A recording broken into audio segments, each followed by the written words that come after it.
ভারতে ইলেকট্রিক গাড়ির বাজার দ্রুত বেড়ে চলেছে।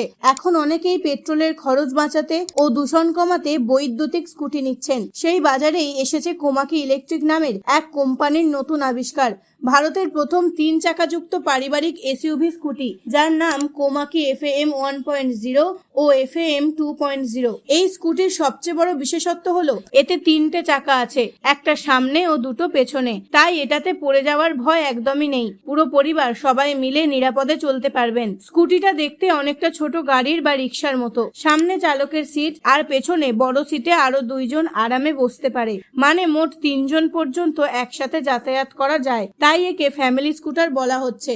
এই স্কুটিতে আছে আধুনিক সব সুবিধা। এটিতে একটি স্মার্ট ডিজিটাল ড্যাশবোর্ড রয়েছে, যা real time ride data, navigation এবং কল অ্যালার্টের মতো তথ্য সরবরাহ করে। FAM সিরিজটিতে গতি ব্যাটারি পর্যবেক্ষণের জন্য একাধিক সেন্সর রয়েছে, অটো হোল্ড এবং উন্নত ব্রেক লিভারের মতো ব্যবস্থাও রয়েছে। চলাচল একদম সহজ, অনেকটা গাড়ির মতোই। এতে আছে লিথিয়াম আয়ন ব্যাটারি।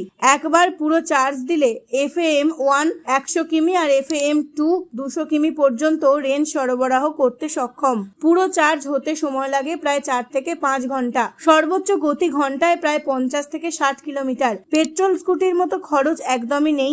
1 কিলোমিটার চালাতে খরচ পড়ে মাত্র 15 থেকে 20 পয়সা। ধোঁয়া নেই, শব্দ নেই, পুরোপুরি পরিবেশ বান্ধব। এর দাম শুরু হচ্ছে আনুমানিক 1 লাখ থেকে 1,25,000 পর্যন্ত। ভারতের বিভিন্ন শহরে ধীরে ধীরে বিক্রি শুরু হয়েছে। রং ও মডেল গ্রাহকের পছন্দ মতো বেছে নেওয়া যায়। সব মিলিয়ে কোমাকি FAM হতে পারে ভারতের ভবিষ্যতের ফ্যামিলি স্কুটি।